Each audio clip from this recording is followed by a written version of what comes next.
continue to do as an organisation on behalf of members, as well as the support that we give to your own authorities and to TFN partners on different schemes as well. So we're really pleased that we think we can now do more in that space than we originally intended to do. Our budgets are still relatively limited, but it doesn't mean we've got more capability. But as I said, both to take schemes forward and to support the work of others. And there's a strong freight dimension to all of that as well. We're going to talk about decarbonisation of freight later in the agenda, so I won't dwell on that here. But again, just to say, there's now more that we can do in that area. Ian, I think you just flicked on the slide. Yeah. Possibly a little early for me. Just check I haven't missed anything here. No, I hadn't actually. Just to say, so and then as the paper sets out, there are a number of kind of core programme activities for TFN next year around the development of the Strategic Transport Plan and the Northern Transport Charter. In the next slide, I'll just go on to sort of say a little bit about those. Yeah, Ian, take me on. Thank you.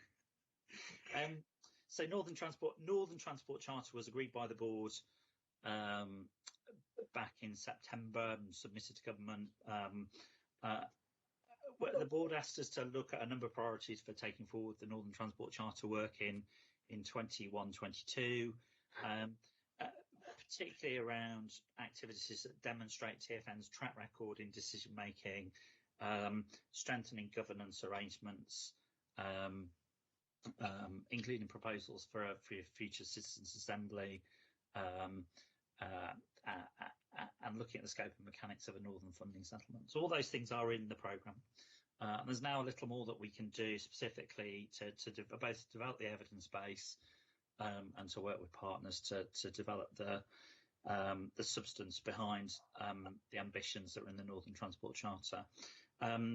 So we're strengthening the work, and we've also agreed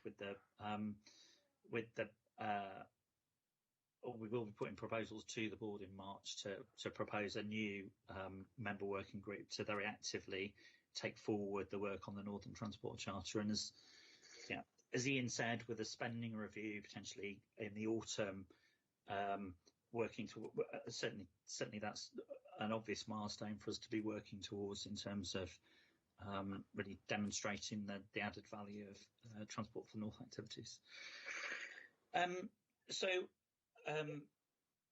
When we put the business plan to board in March, we will also sort of put proposals in for picking up and managing that activity through a new member working group. Ian, I was, as you know, I've got one more slide. I'll deal with this very quickly and then open up for comments and questions. I think really just to say, again, in discussion with the member working group and at board, really trying to, in terms of the Northern Transport Charter, absolutely there are specific elements that we will take and deliver as standalone activities, including engagement activities. But actually the key really to the Northern Transport Charter and bringing it to life is that through a range of activities across all sorts of TFN work streams, we will be embedding elements of the Northern Transport Charter in the work we do around the investment programme, in our approach to looking at the major road network, in the work that we do on, as I said earlier, as we do the work on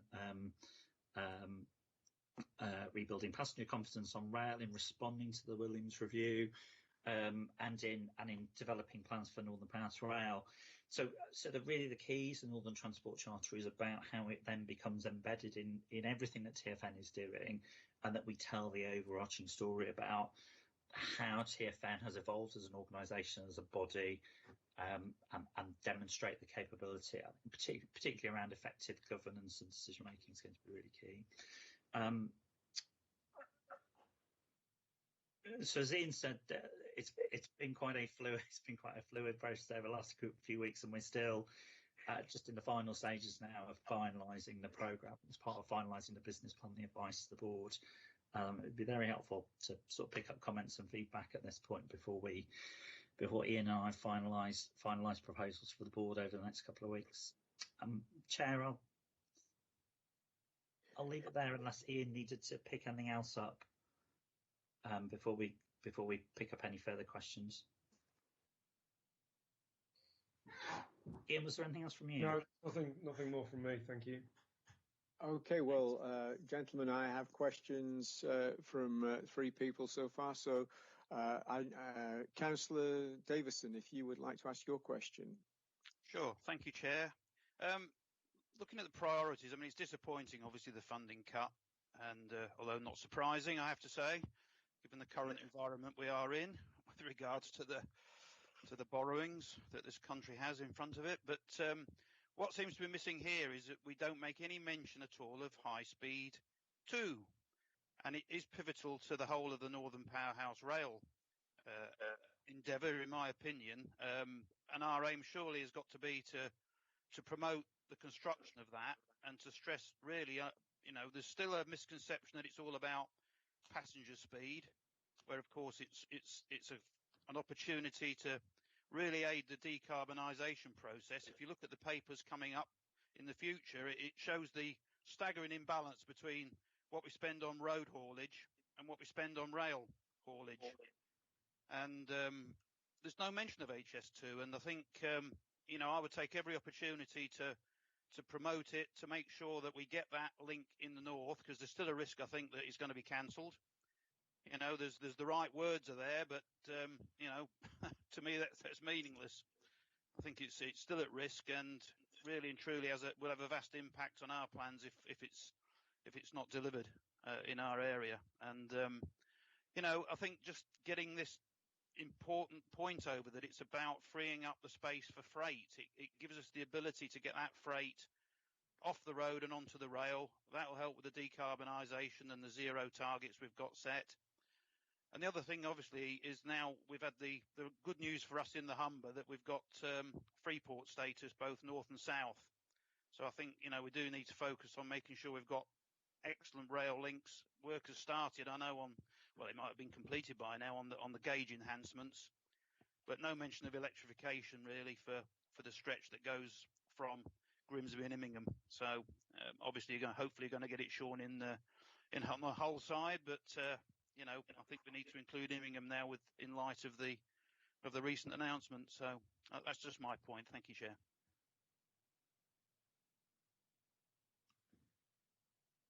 Tim, do you? Yeah, it's probably worth Tim picking it up. I think one thing I would say, Councillor Davison, is that what we were focusing on there is really the core budget, the 6 million. It's probably worth Tim just picking up on MPR and High Speed 2, because obviously from the slides previously we're in a much better funding position on MPR than we are on core, and therefore the decisions that we need to make were slightly different, possibly slightly less pointy. Tim? Yeah, absolutely.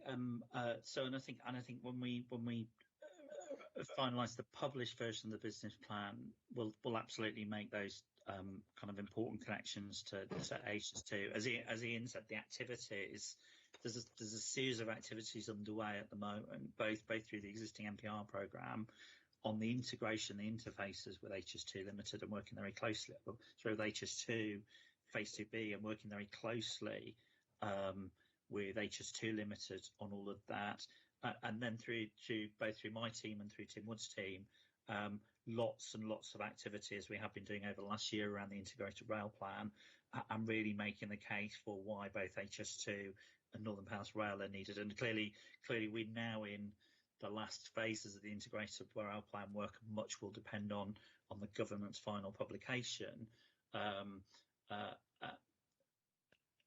therefore, as Ian said earlier, the activity that we need to do next on Northern Power, on HS2 will come through. It will come largely through the NPR programme. But there is work underway at the moment to understand, particularly on the service interaction and the patterns, in the very early stages of baselining out the opportunities to look at for greater integration particularly on service delivery between HS2 and the conventional network. And I think Lucy has just very helpfully said she'll pick up the freight issues when we come to it in the agenda. Thanks, Lucy. Thank you.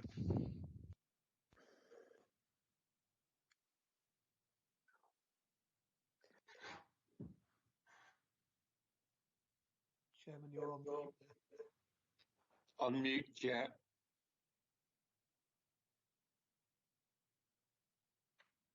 We can't hear you, Chair.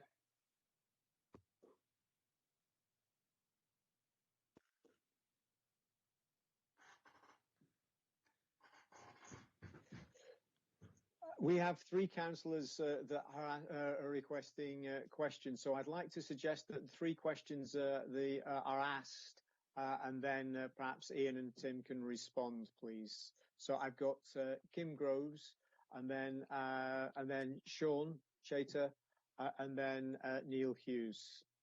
Sorry about the mute challenge. My software isn't as responsive today. I'm not quite sure why.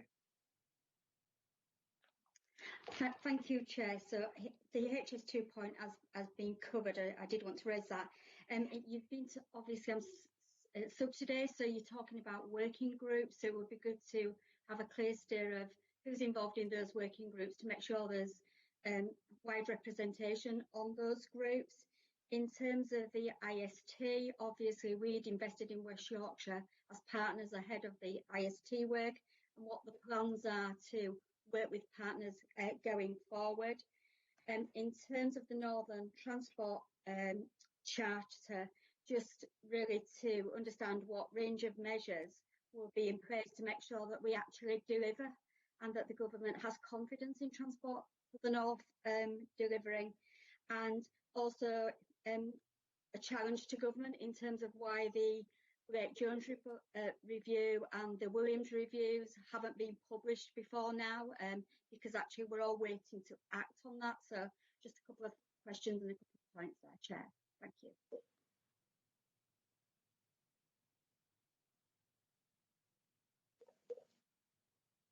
Your turn, Sean, please. Thanks, Chair. With the announcements we got yesterday from the Chancellor with relation to the free ports, the point that Councillor Davison made earlier is a very valid one, because I do think we need to be asking the question, do we need to have revisions to what we are looking in terms of from government funding and to deliver, to make sure that we are going to deal with the decarbonising business agenda with relation to where we're going with, well, the free ports, particularly around my area.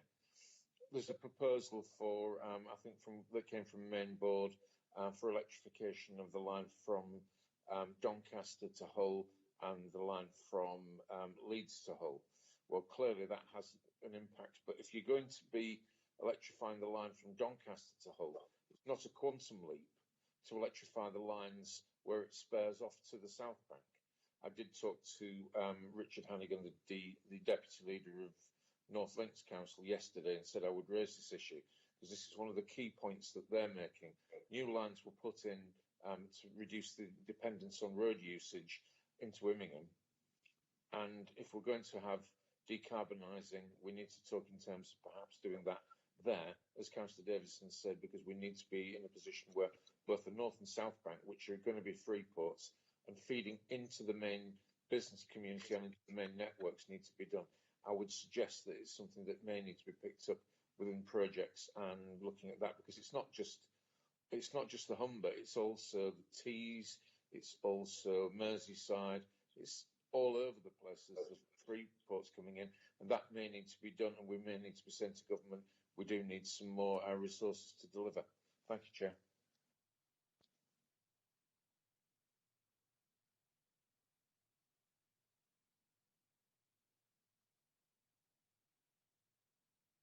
And over to you, Councillor Hughes. Sorry, I'm having challenges with my mute button. No, don't worry, Chair. I'm not the world's greatest IT aficionado either, as you realise. So just several questions, but they're very short, seeking clarification.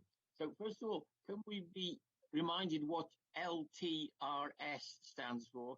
The acronym. It's the second bullet point at the top of page 22. Secondly, the reference to rail administration grant, which is fourth bullet point towards the bottom of page 15. I can't remember what purpose that serves either. And then to conclude on page 20, like Councillor Groves, I'm also concerned to know if and when the Williams review will ever appear, and if we have any hint from government or DfT as to any date on that. And a question which isn't really a finance one, but is important to us nevertheless, so should be. Under 422C, the Rail North Committee, I just wondered whether there's any user group representation on that, because I think that TfN, especially its scrutiny body, should be pressing for that if it isn't there already. Thanks very much.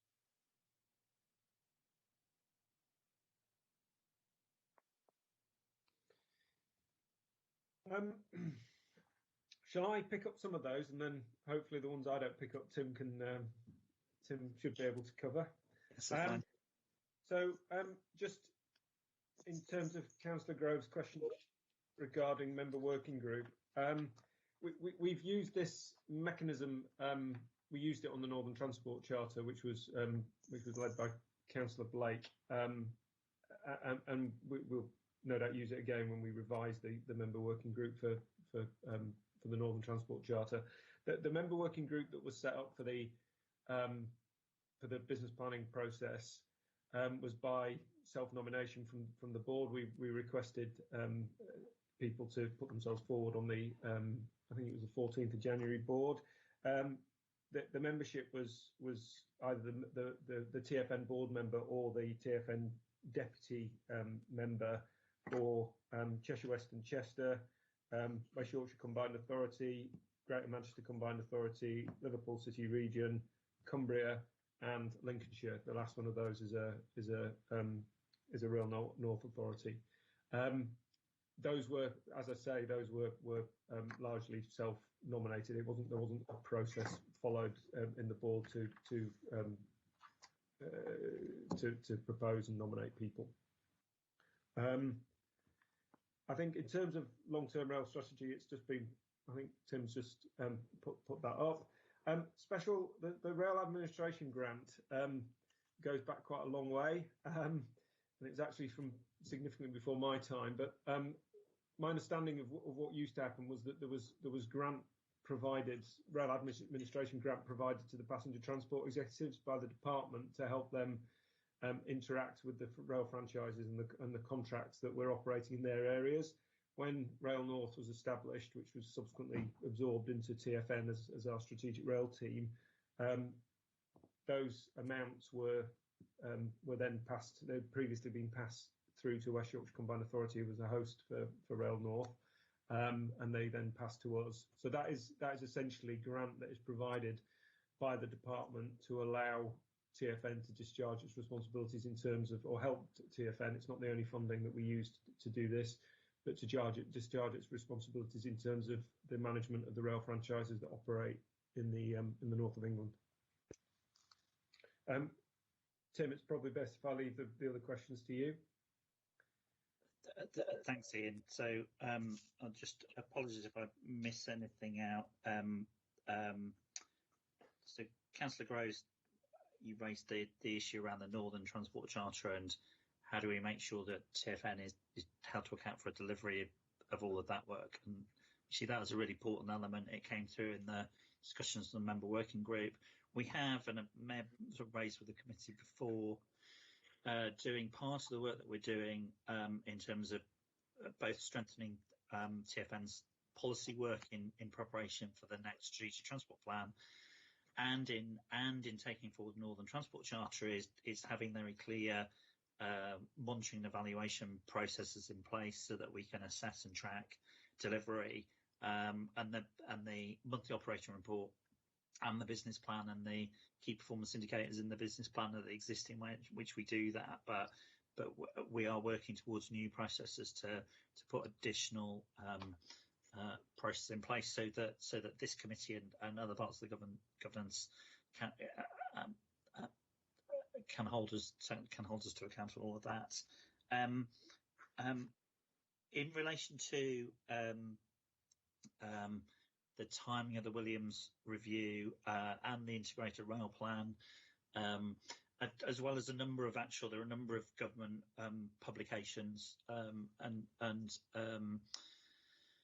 reviews which are due to be are either way beyond their original publication dates, are due to be published imminently, or we are expecting at some point in the future. Yesterday at budget, government published the Build Back Better document that at a very high level said we are still intending to publish these things, but didn't give specific dates. So the certainly integrated rail plan, the Williams review, DfT's decarbonisation strategy are all, the messaging from government is they are all coming, and we're intending to publish them as soon as possible, but we don't have any fixed dates around any of those. That does have an impact actually on business planning and the work that the organisation does, because that creates some uncertainty and some activities around us, and it's challenging. It partly reflects the environment that inevitably as a regional body we operate in, so we're used to it, but it does have an impact. It does have an impact on our ability to plan around these things. And on free ports, again, I'm trying not to leave too much for Lucy later in the agenda, but we will pick up the free ports issue as part of the freight agenda item later on. But it is important, absolutely, particularly in those sort of points raised about access to ports, particularly through and the impact on electrification programs. And access to ports is something we identified in the evidence that we submitted into the integrated rail plan process that we've been working on through the freight and decarbonisation strategy, and we will now pick up the free port element as part of the freight strategy work as well. So we'll come back to that. We'll come back to that later. I think, Chair, that might have covered off all the questions. Thank you very much. We just have one. Sorry.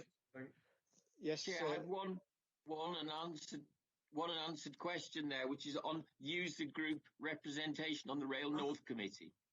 I do apologise. Yeah, and I don't know the answer to that, and I'm not sure I can spot anybody from the rail side on the call. I'll come back to you. We obviously Tim, please let's respond to this one later. We're going to be running quite late with the agenda so I'd just like to bring in Councillor Mark Walsh, who's been waiting patiently for a question, and then I'd like to move to the next topic. Councillor Mark. Thank you. It's really a quick point, and I'm taking on board that freight is going to be touched upon with the later item on the agenda. But I was going to say, just in terms of the concerns regarding these cuts and what the impact is going to be across the region for our investment in transport, and the risk of downscaling our plans for what we're going to do, and which seems to be quite contrary to the alleged levelling up agenda that the government seems to have. Just touching on the free ports, and it's sort of tying in with the North East, and obviously Teesside is one of the proposed free ports, but there are the other ports as well that will take us up to sort of the Weir, the Tyne and Blythe area, and it's very important. Obviously, we'll have those key links with the East Coast Main Line, and obviously, again, I know it comes up further on the agenda, but also the reopening of the Beamside Line, which is a really critical area of work that needs to be delivered. But I'll save some of that freight question until we get a bit later on the agenda. Thanks, Chair. So I'm not quite sure what the question was there, Tim and Ian, but if you could answer it, please. I think it was more frustration at the lack of funds that you guys have. I think it was, Chair. It was about what's the impact going to be overall.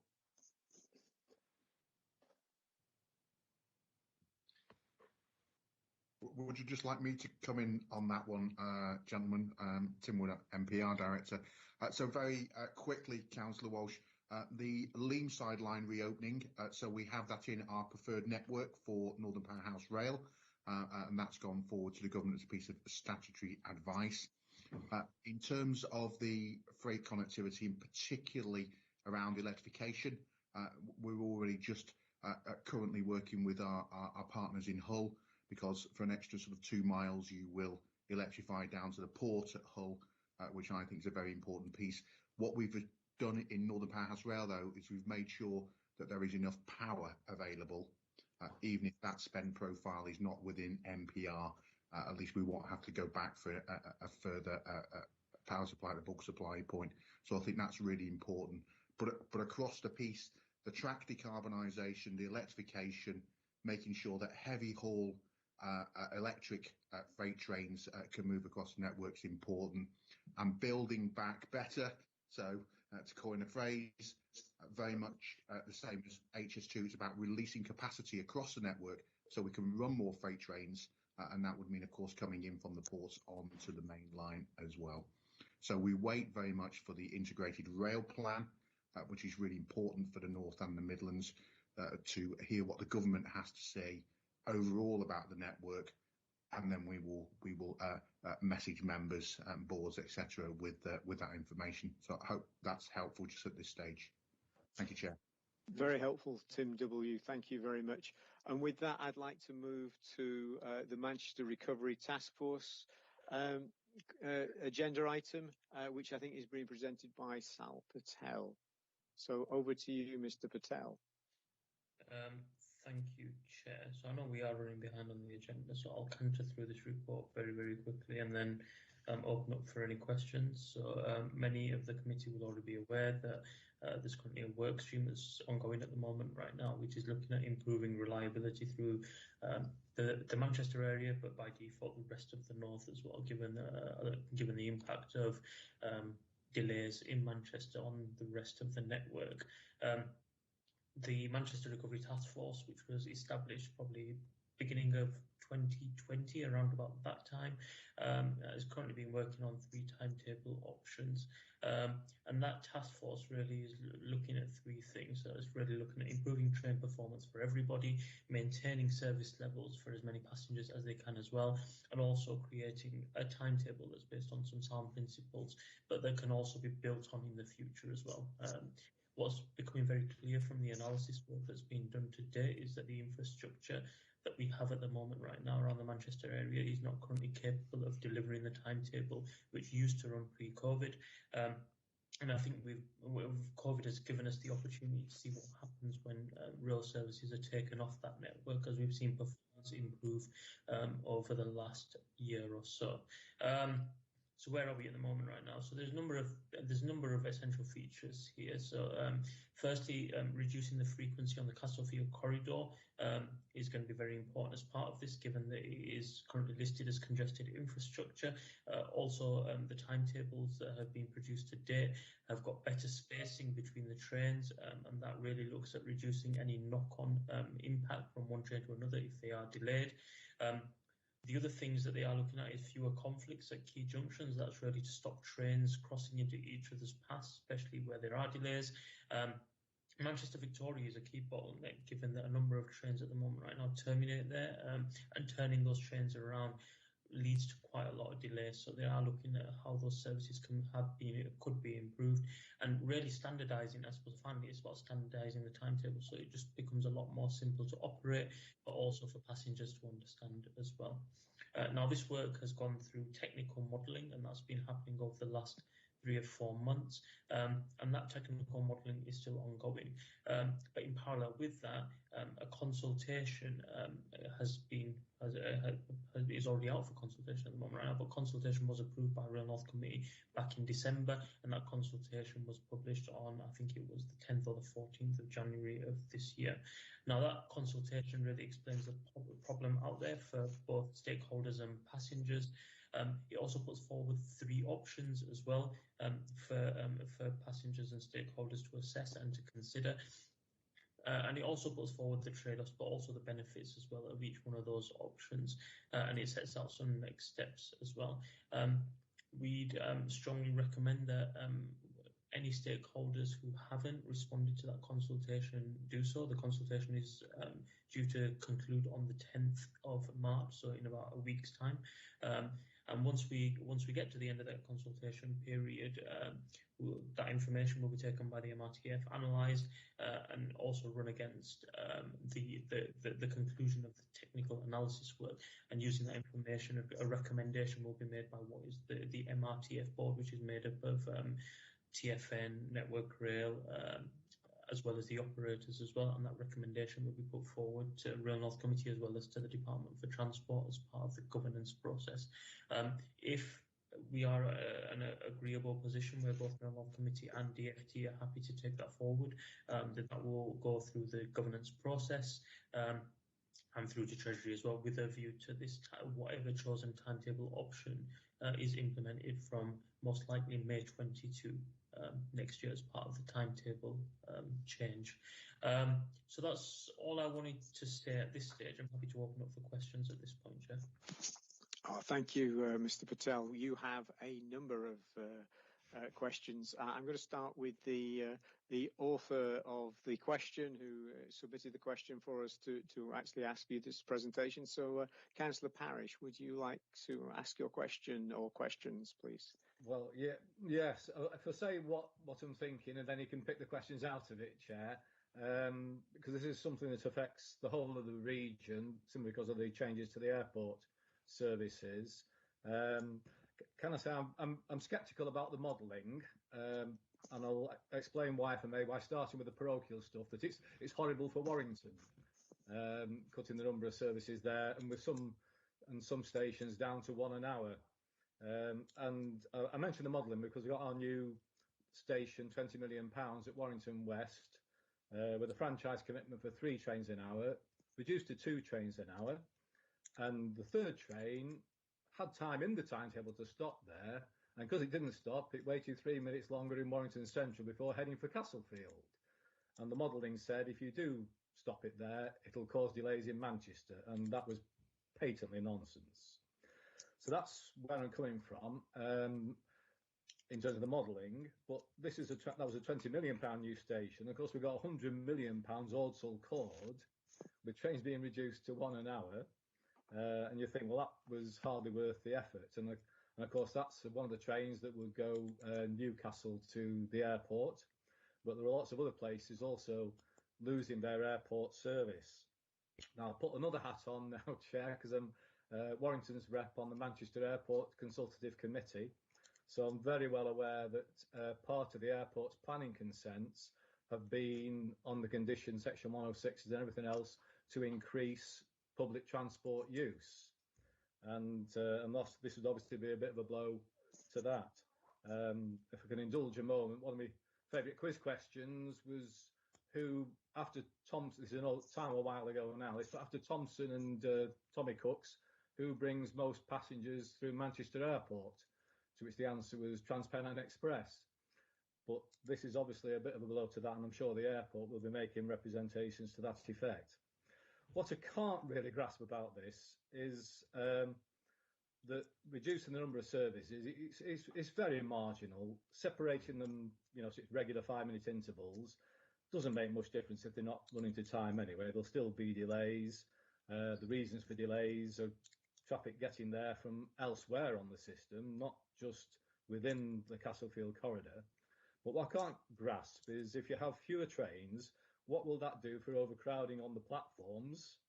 And especially if you have got places now which will have the services reduced to 1 an hour, and that will just exacerbate the problems, it seems to me, because half the problems is people all trying to pile onto a train, and it takes longer than it should.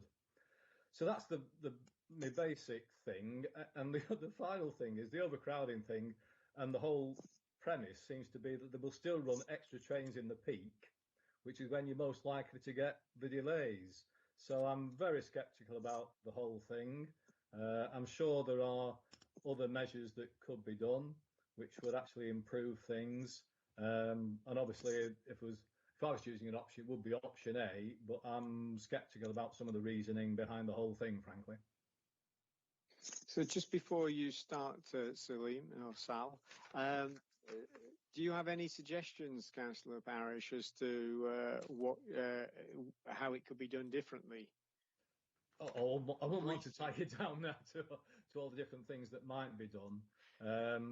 I mean, just locally, we have on the problem with the Manchester to Liverpool line, which the proposal is the local trains will be split at Warrington Central, because as you go from Liverpool to Manchester, the next express train is catching up the local. so they're right close behind each other when they hit the Castlefield corridor. Coming out from Manchester to Liverpool, you can actually put the local into loop at Glaisbury near Warrington, but even though there's a sidings at Warrington Central, you can't apparently do that in the other direction. But I mean, the main thing is once you've got trains running late, you keep them off the corridor. And there are plenty of other places where you turn trains round early. Which trains you turn round early?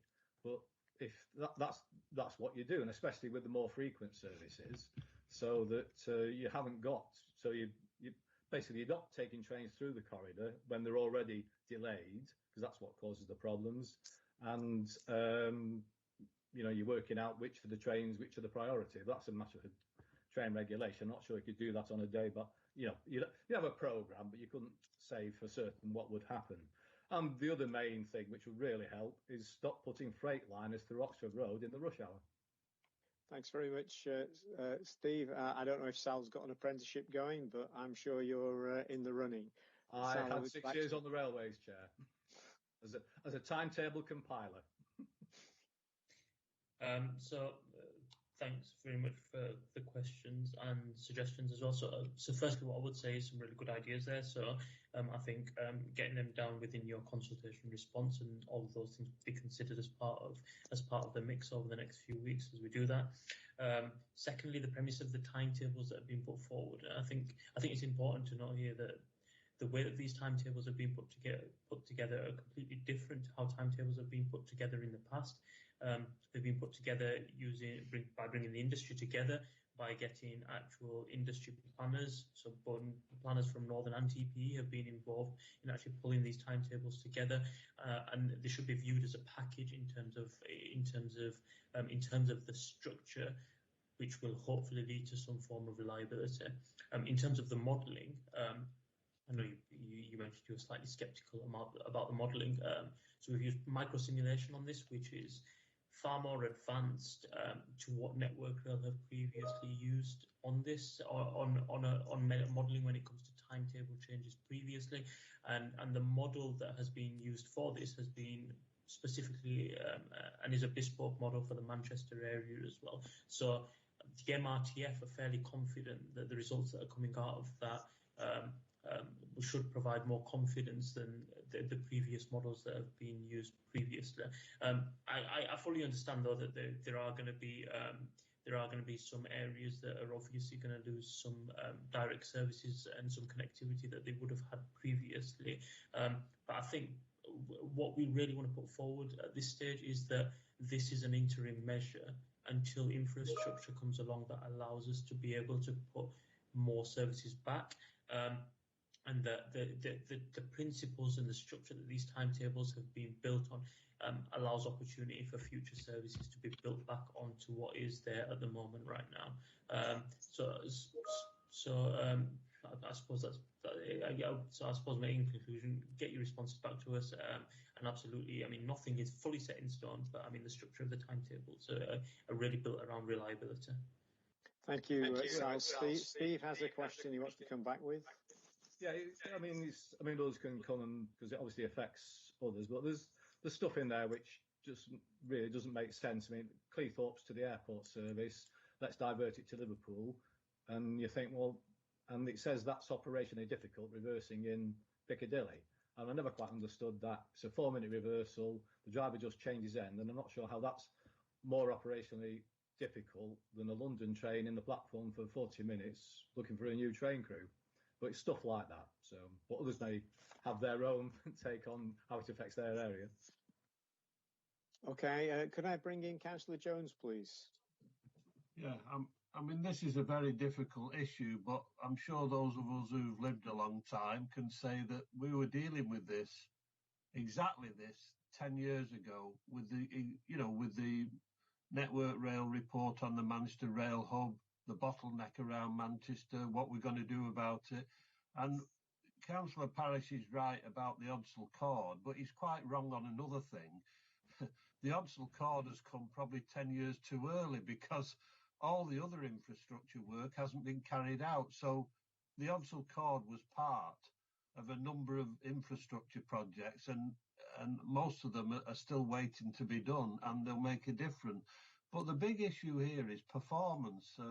When we were monitoring rail a few years ago, we were beyond 90% performance levels, which were considered reasonably acceptable. We're down below 80% now, which clearly isn't acceptable. And that's why this review's been doing. And Warrington are annoyed, Wigan are annoyed, Wartburg Station are annoyed. There's lots of people who are annoyed by this. But we've spent weeks and weeks and weeks with TFGM in Greater Manchester going through the three options. And we've come up with a compromise between B and C, but I'm sure others will have other opinions. But, you know, the deadline's 10th of March. So you've got to if you don't get your opinions in writing by the 10th of March, then I'm afraid, you know, whatever your views are, they're not going to be taken account of. Okay, Councillor Jones, is there a question in all that?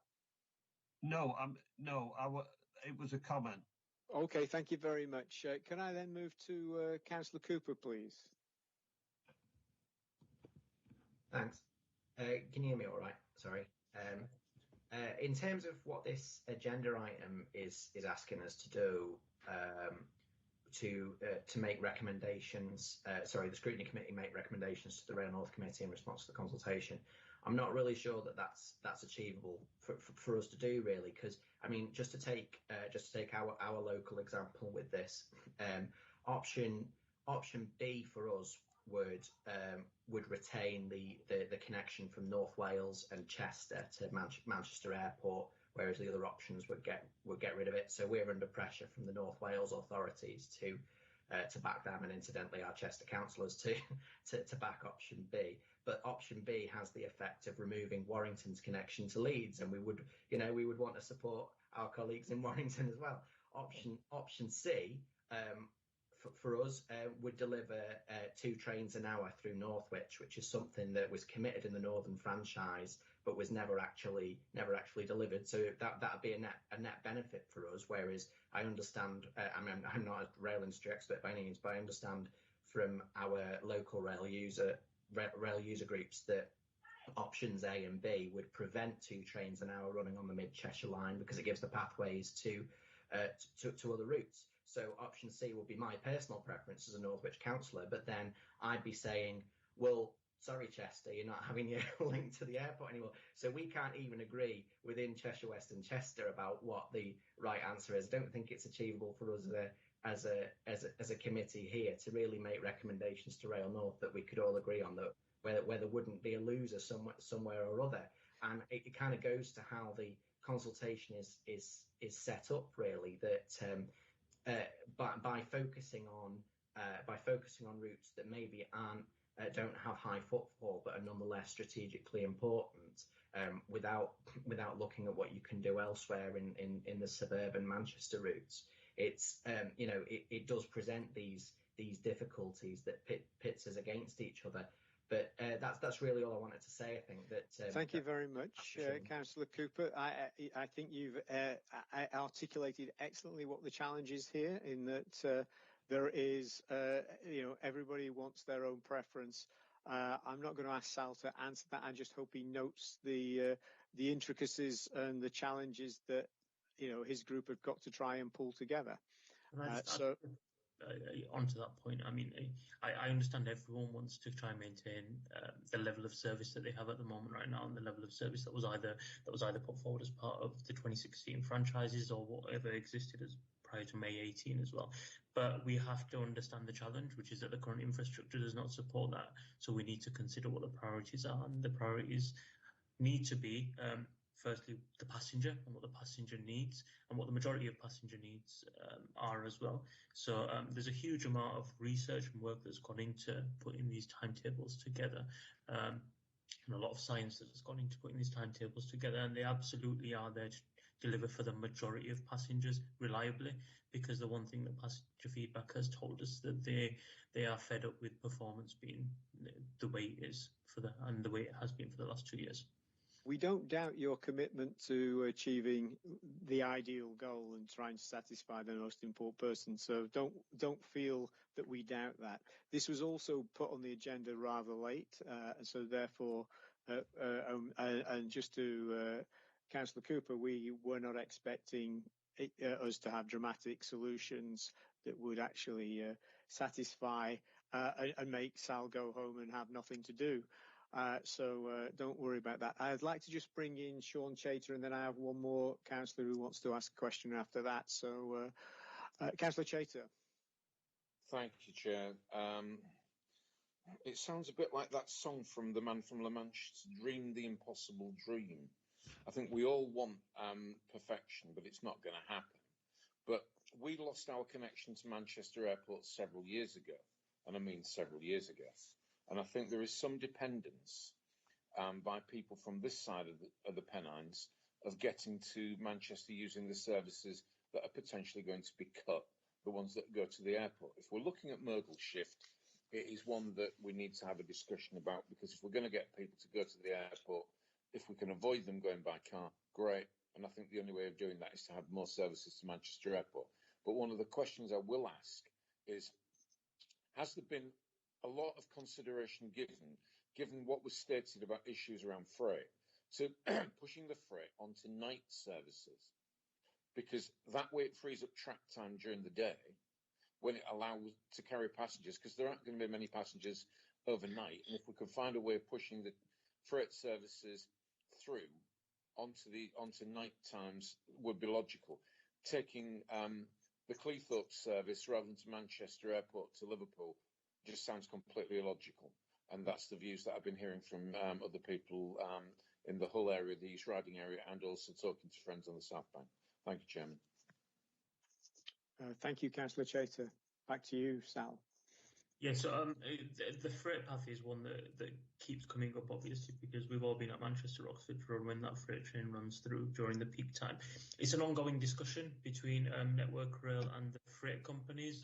Obviously, it's complicated because the freight companies have got grandfather rights on a number of paths that run through Manchester at the moment right now, and an alternative will need to be provided for them. So it's an ongoing discussion there.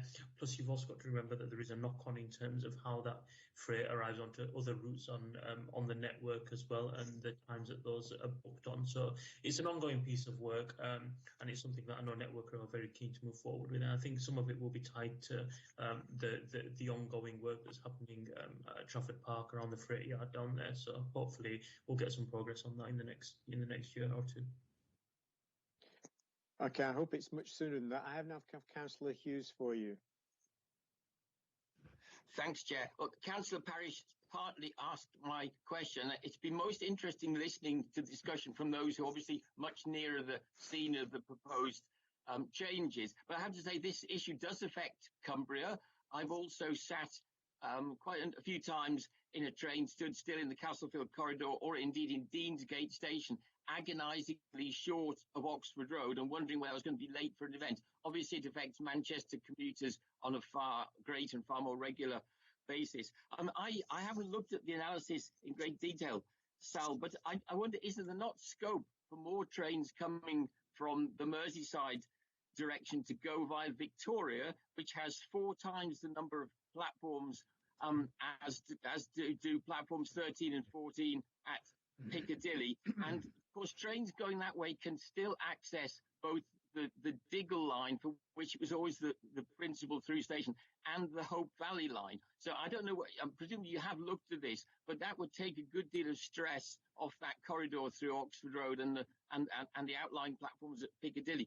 But my question, Chair, simply was, what will be the baseline used to calculate these proposals to relieve congestion? Because one now has to go back quite a long way to get to the usage levels period pre-COVID, and I just wonder what point in time will you be basing the analysis on? Because clearly at present there isn't the problem to solve that we're actually trying to solve in that respect. Thanks. Sal, you'll be pleased to know that's your last question of the day. So if I could remember correctly, the timetables running against a baseline of December 19, so it's pre-COVID. So that's what we use as a baseline for what we are assessing against. Obviously, there's not much point assessing post that, because from March 2020 we've been running a completely different timetable. Thank you very much. I'd now like to move to the freight strategy update, which I believe will be Lucy Hudson. We are asked to note her progress and the timescales on this. So over to you, Lucy. Hello, thank you very much for sort of inviting me and giving me the time today. Given the time on the agenda, I had got a few slides that I was going to show, but I think I'll just, and given also the amount of interest that I know that a lot of you have got and the experience you've got, I'm just going to give a quick verbal overview, and then I'll just go to questions, because I'd actually rather talk to you than give you a load of slides that you probably have already seen in the past in some different lives that you've all been leading. So I think the most important point to make is this will be a vehicle to showcase the North freight and logistic assets. So it's going to be a document that TFM can use and that others can use in our strategic advice to government and going further. So that's the kind of thing that is most important to kind of note and think about. One of the things I know we've talked today about, and I've heard you talk today about, nothing being new on the railway, no, and on the road and on the networks. Probably not. I definitely agree with that.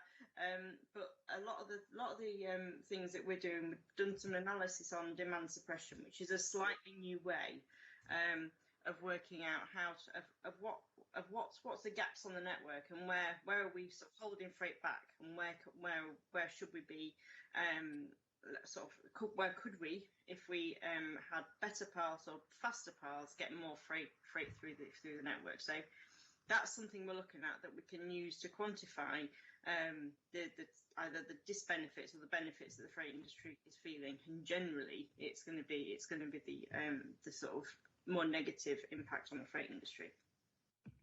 So, building on the nothing is new point, the way that we've built the strategy is doing a massive literature review of things that have already been consulted on, other strategies from partners, from Network Rail, DfT, IVES England, other local authorities that have done work, and drawn together the key strands, so we get that kind of policy direction across the north, but also other places, to show that the freight network is a whole system rather than just within the north, and drawing all those key themes together, and then building the strategy from there. So double checking whether stuff's been delivered or not been delivered, whether it's been built, not built, all those kind of things. So we know what the gaps are.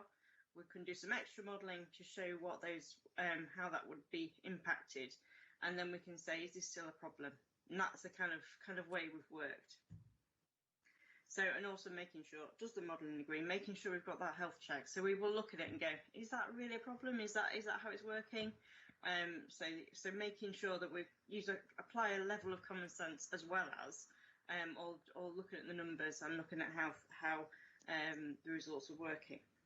So then it'll enable us to set out those principles for investment and what areas we should concentrate business development on, business case development on, but also how we can apply what we know to supporting work that people like Tim Wood does with the Northern Powerhouse Rail team, how we can make sure we can inform that business case in a really sort of strong way, and other work like Sal will be working on within the rail team, but also across TFN and also the major roads, so across TFN, to make sure that this strategy supports and helps develop a lot of other areas of work.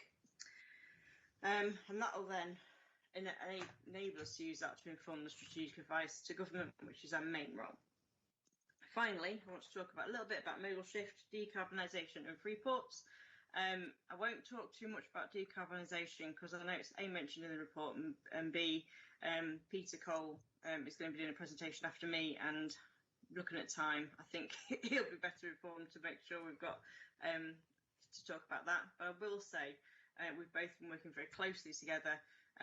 Tim Foster definitely made sure we did that, to make sure that we were talking, the strategies talk to each other, because they're so kind of interrelated, and the issues around electrification and making sure, and what Tim said earlier about making sure the right amount of power was available on the grid, all those things are really crucial to enabling the decarbonisation of the rail network, but also the road network. So making sure that if we have electric van fleets, where do you put those? Where do you put the refueling stations? Where's the critical places? If you know what the vans are doing, where are those critical places that they're going to be needed? That kind of thing. And then so modal shift is very important. It'll be part of what we talk quite a lot about in the strategy.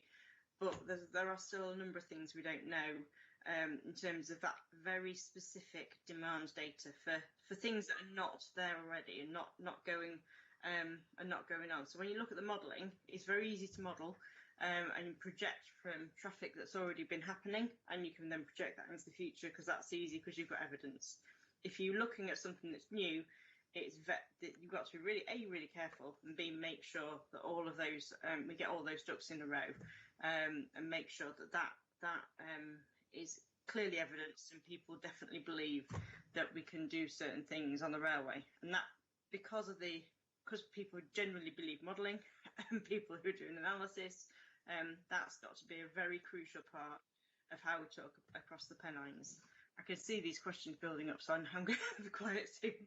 And then touching on free ports, I was very pleased to see the 8 free ports announced yesterday, and congratulations to Liverpool, Teesside, and the Humber. And we will look forward to working with all of the ports mentioned, even places like something going on outside, something just dropped. Even places like Felixstowe and where was the other place I was thinking? Anyway, Felixstowe is the example I'll give, which is the sort of a feeder port into, because a lot of rail traffic from Felixstowe up into Trafford Park. So it's other places out with the north that you can then see benefits of investment because they kind of have an integrated relationship with the north and those freight systems. So. Councillor Haslam, I'll hand back to you. I'm going to be quiet and just take. Thank you very much, Lucy. As I say, I'm a great fan of yours. So I'll open it up to questions in a minute, but just while people are thinking of their questions, the one question the one point I'd like to make to you is, and I know it's Councillor Hughes that usually gives references 4.9 bullet 1. You talk about the lack of quality transport freight paths with sufficient gauge. Now, I'd like you to add a little bit more cutting to that with actually the quantity of freight paths across the Transpennine and how many we have that are of sufficient quality to do what you want. Because otherwise, we don't really have a lever to poke people or a sharp stick to poke people with, because that's just you being very polite.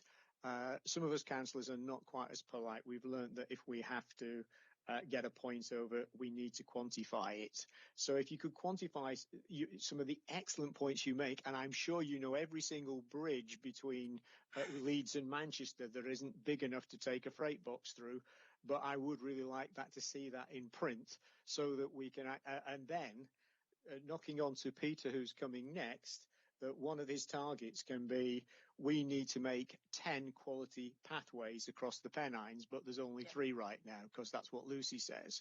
And Lucy says this is what's got to happen to make the other 7 quality. And then we have a joined up approach, which I know Tim is fostering, not wishing to make a pun on his surname, of course.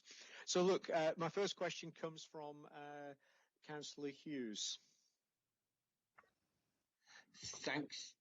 Thanks, Chair.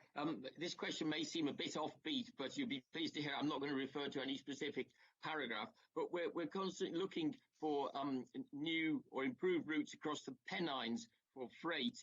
And up here in Cumbria, there's a few of us wondered whether there's any possibility of the Stainmore line, which runs parallel to the A66, ever being reopened. It was closed in the early 60s. It was one of the beaching cuts. But, of course, the government are now pledged to reopening some of the beaching lines. And even if reopened, it wouldn't probably have a very frequent passenger service. So it would seem to me ideal for freight. It used to have connection from both north and south on the West Coast main line from Penrith and from Lowgill south of Tebay, and links right through to Darlington, which of course has been in the news as being a new government centre. So just, I know there'll be more substantial questions to come, but I'll just stop there. Thanks, Chair. Thank you. Over to you, Lucy. Thank you. I think when we're looking at what we're really pulling out in the freight strategy, it'll be things that we can use to inform business case development, as I've mentioned before. But also, what I don't want to do is have an absolutely amorphous list of things that we want to deliver immediately, because I do think that we need to make sure that as we advise government and advise others at Whitehall, and it's got to be believable. So we've got to have the list of things that we need to develop further to not just be absolutely crazy. We need to make sure that they're really quite informed and concise, so we can see what impact we're going to have in the next 10 years. Now, I also looking at line reopenings like we've just spoken about is really, but is also really important. So I think I've got to be mindful of that kind of activity, but also make sure that there's a balance between looking at completely new opportunities and having that as a sort of separate piece of thinking, but then within the immediate kind of priority that we've got to do over the next 2, 3, 4, 5, however many years, it's got to be nice and targeted so people feel it's realistic and that we're not just making another massive long list. It's going to be targeted. We need to be targeted. So thinking about transparent connectivity is really crucial. I know Network Rail are doing a very detailed piece of work on that, so we're sort of working alongside their activity, so then we can learn from what they research and then see if we agree and we can apply it to how we work at TFN. So that's not the nicest answer that I think I can give, but it is honest. Lucy, it's an excellent answer. We do have to be measured in what we look for, and because otherwise our wish list is far too long, and we could wish for a lot of things.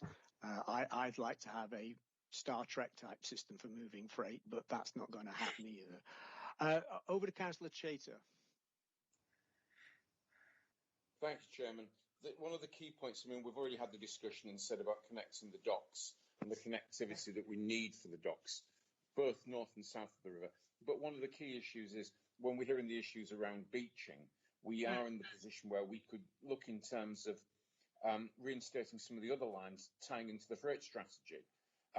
There's been a suggestion made by the East Riding of reconnecting the Hull to York line via Beverley, etc. Well, that could be the Minster's line. That could potentially be another means of getting freight to the York area and crossing the Pennines through there. Not the cheapest option in the world, but it might be a viable one, because at the end of the day, it connects onto the line that feeds through from the docks. So it's an option to look at. But as far as I would be concerned, the key bit is to get the electrification of the lines in and out of the existing ports, out of Hull docks, and also on the South Bank port docks from Immingham in particular, and also Grimsby, because there is this key issue about trying to get as much freight onto rail. If we're going to have the free ports, which we clearly are now, then it's in our own interest to make sure that we do this to deliver it. Electrified heavy goods movement is the logical way forward, but we also need to make sure that the signalling and other issues enable us to do 24-hour travel, not stopping the trains overnight, because there is nobody to man a signal box, which I believe has been one of the issues on the line between Hull and Scarborough. So I would recommend that we look at those things. Thank you very much, Chairman, for your indulgence. No, thank you very much, Councillor Chaser. I'm not sure if there's a question to answer there or it's a good point. It's just a series of good points.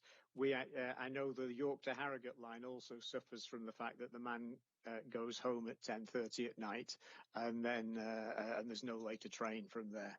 I can see a smile from Councillor Fenton. He must have tried to catch a train after about 10:30 to Harrogate. It's not on.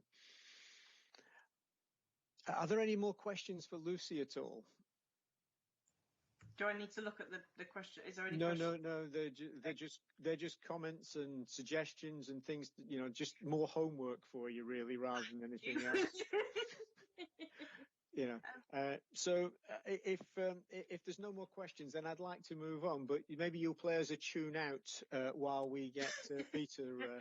We can see the keyboard there. Well, I can certainly see the keyboard. So I think Peter, it's decarbonisation strategy, if we may, please. Thank you, Chair. If you could let me know when this comes through to you. Yeah, that's fine, Peter. Great. So I realise we don't have a lot of time today, so a bit of a whistle-stop tour on this presentation. It's going to provide a quick update on where we are with the strategy. You'll be aware that a draft of the strategy went to Partnership Board in February and was well received. And the intention is to go to full board in March. So we're currently just sort of finishing off the last, if you like, 5% of the drafting. And one of the big things that we've done is work out our greenhouse gas inventory. And I won't go through this slide, but it really shows the large contribution that transport plays to our total emissions, especially in the north, but also the regional variation in emissions, and the large amount of emissions that occurs from car transport on our major road network, and a significant proportion of that is cross-boundary trips, i.e. those are the trips that go across our local authority boundaries and also sometimes our combined authority boundaries too. So as well as the greenhouse gas inventory, we've used our future travel scenarios to understand what our future emission baseline trajectories may be. So this is what we think the future could look like without further policy interventions. And at the same time, we've been developing a provisional trajectory recommendation. So this is where we think we need to be. And our trajectory is an evidence-based trajectory. It culminates in close to zero by 2045. And it has a number of interim milestones, one 55% reduction in 2018 levels by 2030 and a 95% reduction by 2040. And those interim milestones are effectively averages. So this is a truly regional trajectory. And therefore, we would expect, and in fact, we need some places to move quicker, and we would expect some places will move slower. So effectively, those interim milestones are averages. But with a close to zero of 2045, we need all our places to be there or thereabouts by that point. Now, the difference between this trajectory and our baseline trajectories is called our policy gap, and the policy commitment that is needed to bridge that gap forms our decarbonisation pathways, and that becomes the focus of our policy analysis. And it's that policy analysis that we've been working on since I last talked to you, and has shows out a number of different measures in terms of local and national support that are needed, and that will feed across to things like our freight strategy, for example. So none of this has been happening in isolation. We've been engaging with partners through various boards and officer groups. We've also set up more focused workshops with sort of specific cohorts, for example, the national park authorities, and we have and will continue to test the modelling rationale behind our pathways and our trajectory with Decarbonate and members from the Committee on Climate Change. And we've engaged with all of those groups, as well as the gas and electricity networks, around our proposed potential future activities in this space. And we're currently, we've just finished a piece of work which is looking more in depth at the clean growth opportunities in the North and how TFN can meaningfully support those opportunities and make sure we're not trying to reinvent the wheel as well.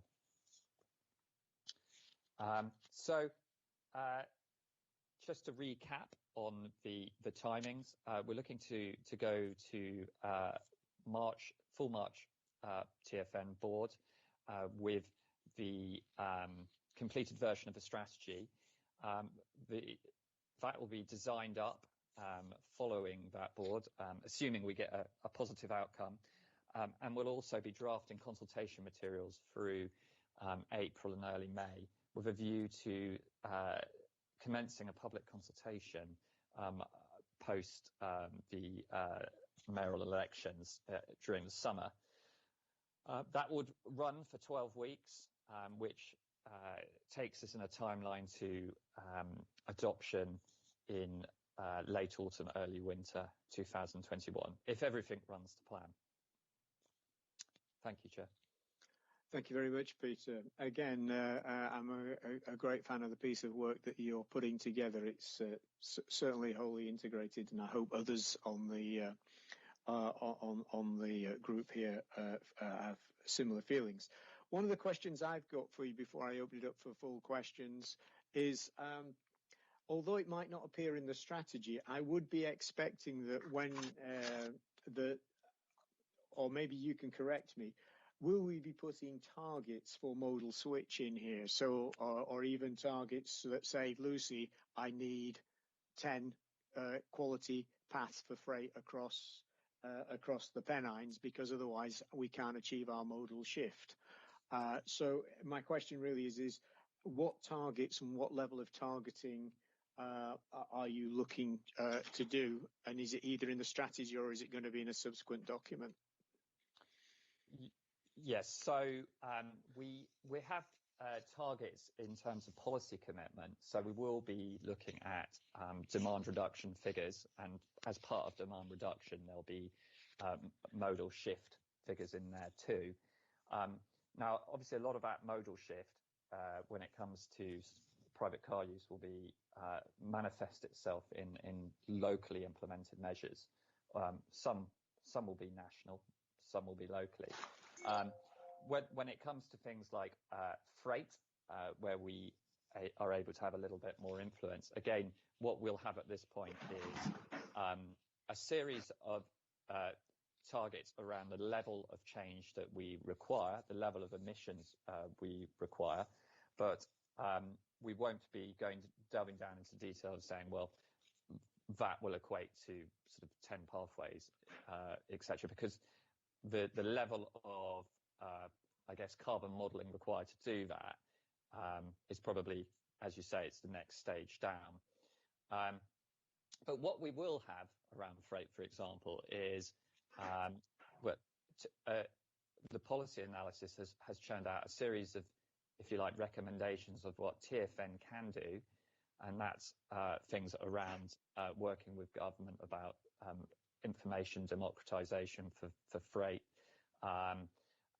also looking at rail and using working with government and using our programmes to be able to look at the sequencing of electrification, for example, and also our work on looking at the clean growth opportunities has identified potential work stream around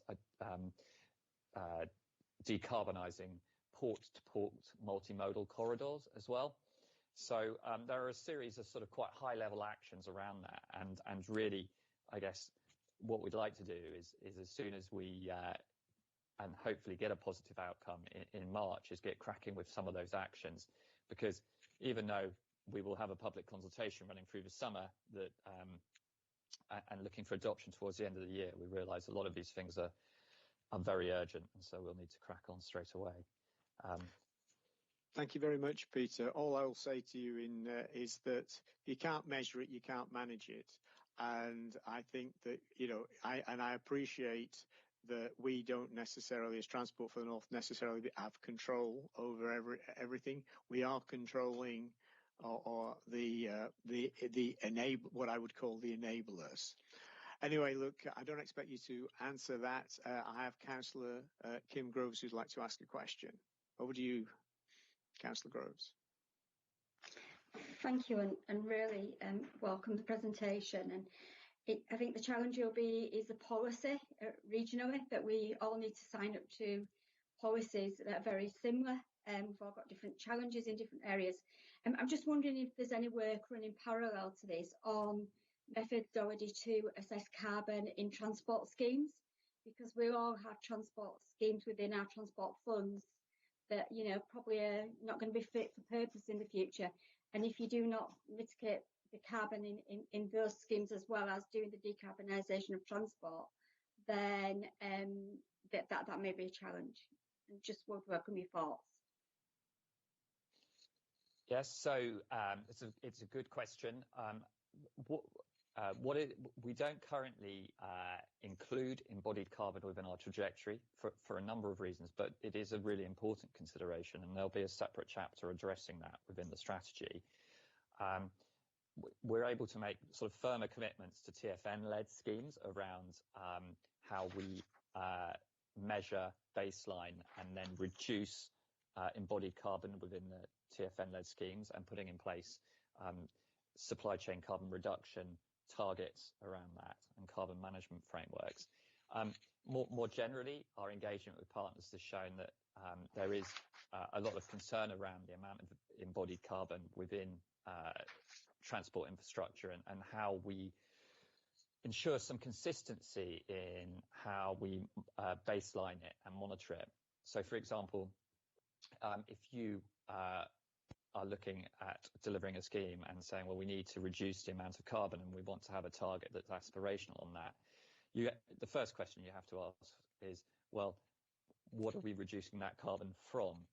And that, so far, as a country, we haven't really got to grips with. So that is a piece of work that, so Network Rail, Highways England are looking at how they can ensure some consistency around their own baselining activities. So we'll be looking to draw in that information.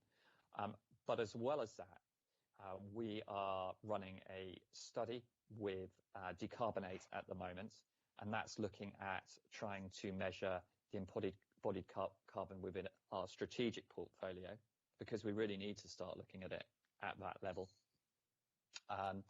And so, again, that's an area we'll want to progress, and that study should be reporting this year. So that's included within the strategy. So yeah, really aware of this, and our intention is to roll out that information, evidence and guidance to our partners as well. Thank you, Peter. I have one more question for you here, Councillor Fenton, please. Thank you, Chair, and thank you, Peter. Obviously, it falls to local authorities to lead on things such as cycling and walking infrastructure plans. But I was just interested to know what you can do in terms of making sure that plans at a TFN level support those kind of initiatives, in terms of when we're thinking about what we can do to support modal shift, not forgetting that there's a sort of a strata beneath that in terms of the connectivity between walking and cycling and more carbon neutral forms of transport. So I'd just be interested in your views as to how we can sort of make that connection between what's happening at a strategic level at TFN and some of the more local actions. Yeah, it's a really interesting question. It's one we've thought a lot about. So the strategy itself will have, again, it will have some guidance around the level of change around modal shift in particular, and it will draw out active travel and public transport separately. Now, what we can do as TFN around that, well, there are some fairly specific things. So we can use our role within the Rail North Partnership to look at how micro-mobility and active travel can be encouraged for the last mile from stations, for example. So that's a really practical thing we can do. At a more strategic sense, I think there is a role for us to play around developing a narrative with all of our partners for demand management, as it were. So there's a massively strong narrative developing in the country at the moment around electric vehicles and about how particularly about the speed at which they're coming on board, all of the different manufacturers who are going to be changing over in the next few years. There's a massive push around charging infrastructure, etc. But actually, there are a lot of risks and secondary consequences to electric vehicles. There'll be local air quality problems persisting, congestion persisting, and there's an embodied carbon aspect to it too. So really, we need to be focusing on what's the narrative for the other modes, and how do we bring that together to really show how beneficial that modal shift is in creating livable places. So I think there's a role for us around that, and putting that lens on in everything we do in terms of our programs and our strategies. That's really important. And then I think probably a final one. I mean, it's obviously disappointing that the IST program has been culminated or restricting, but we're proposing to maintain a capability in that area, and I think the inputs around our data, so our data and the evidence that we can generate through our analytical frameworks, can really help our local authority partners in looking at effective mobility as a service, and I guess services, public transport services that really take advantage of incentivizing that sort of that greener and active travel by understanding where those flows of transport are and what needs to happen and when and so on. So I think there are roles for us to play, and hopefully we've brought those out in the strategy as well. Does that answer your questions, Councillor? I think it does, Peter. I think that was a very, very comprehensive answer that we all have a part to play in this. So thank you very much for that. I'd like to move to item 8, which is exclusion of the press and public. So I will read this out, and then I need someone to move and second this, such that we can then move on to the last item on the agenda. Thank you. So the proposal goes to resolve that the public be excluded from the meeting during consideration of item 9 on the grounds that, 1, it is likely, in view of the nature of the business to be transacted, or the nature of the proceedings, that if members of the public were present during such items, confidential information as defined in section 100A, paragraph 2 of the Local Government Act 1972, as amended, will be disclosed to them in breach of the obligation of confidence. So if I could have a mover and a seconder, that would be great. Thank you very much. Thank you very much, Councillor Fenton. Second that, Chair. Thank you, Councillor Cooper. So